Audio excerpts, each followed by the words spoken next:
Hi అండి అందరికీ. అందరూ బాగున్నారండి? ఈరోజు నేను నేతితో ఎగ్ ఊతప్పం చేస్తున్నానండి.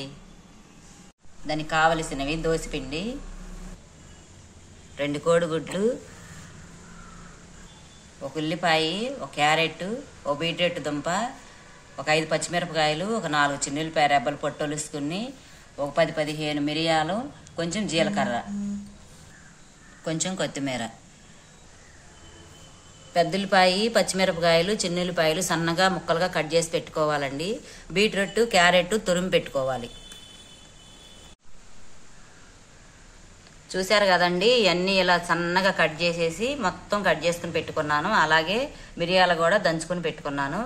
ఇప్పుడు ఇవన్నీ ఇలా కలిపేసేద్దాం మొత్తం.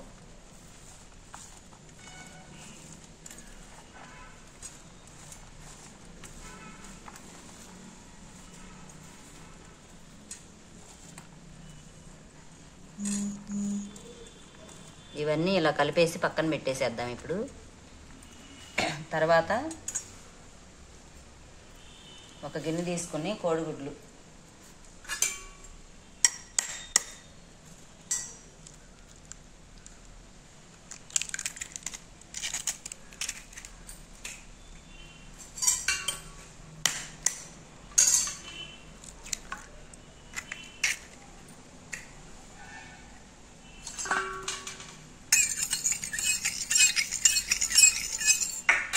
దీనిలో ఇప్పుడు కొంచెం కారం,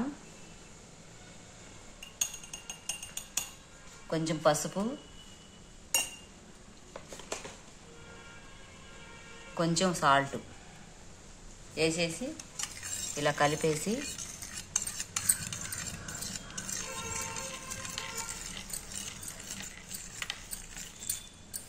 ఇది ఇలా కలిపేసి పక్కన పెట్టేద్దామండి. ఇప్పుడు ఇది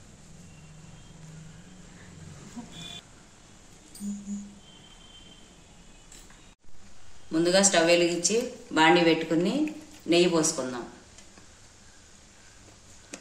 నెయ్యి కాసి చల్లార్చి పెట్టుకున్నానండి నేను దీన్ని ముందుగానే, ఒక 1/2 గ్లాసు.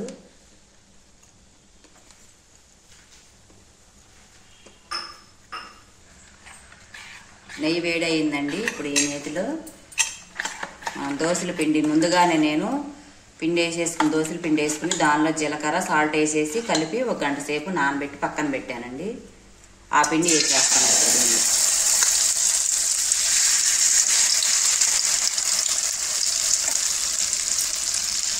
ఇప్పుడు ఈ కొంచెం పిండి ఉంచుదామండి, తర్వాత కావాలి మళ్ళీ.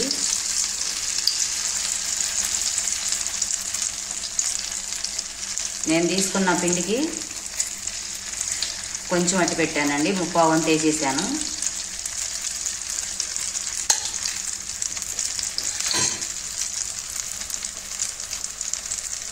అలాగే ఇప్పుడు మనం ముందుగా అన్నీ కట్ చేసి పెట్టుకున్నాం కదా, ఇవన్నీను కొత్తిమీర అవన్నీను ఇప్పుడు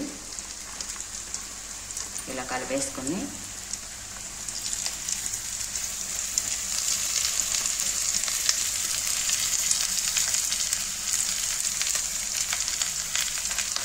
మంట సిమ్లో పెట్టేసేద్దామని చిన్నగా.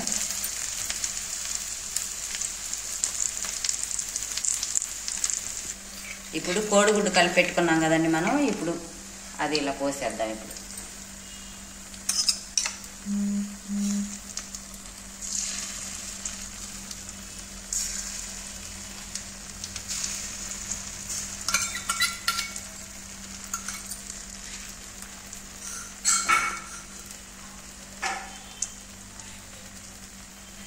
ఇప్పుడు దీనిలో మనం దంచి పెట్టుకున్న మిరియాల పొడి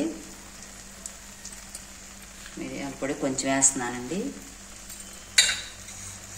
జీలకర్ర,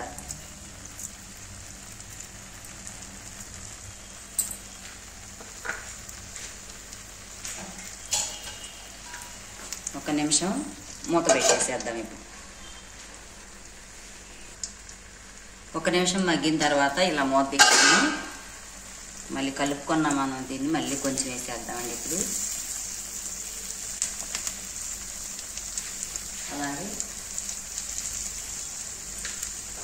అలాగే కొంచెం నెయ్యి కూడా వేసేద్దాం మళ్ళీ.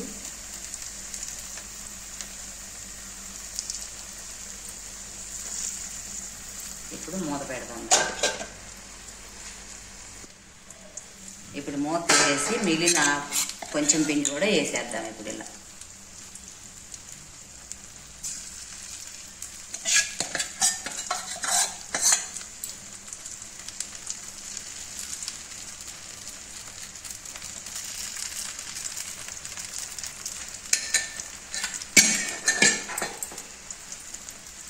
మిరియాల పొడి కొంచెం, మళ్ళీ అలాగే జీలకర్ర,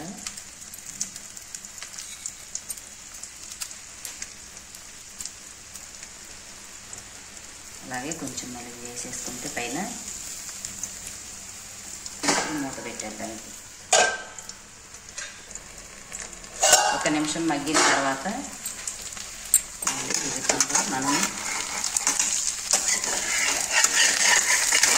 రెండో వైపుకి తిప్పుకుందాం.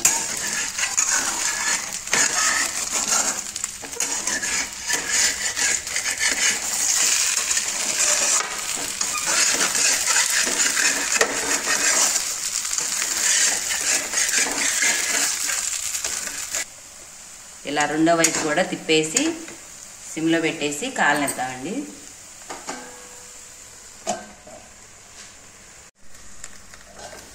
ఇది చూడండి ఎలా ఉడికిపోయిందో, ఇలా కాలిపోయిందండి. చక్కగా మొత్తం ఉడికిపోయింది రెండు వైపులా.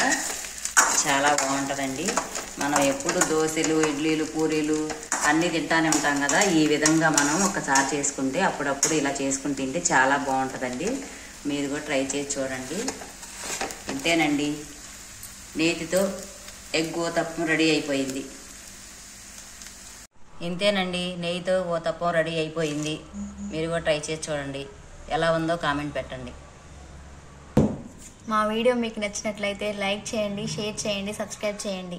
Thanks for watching.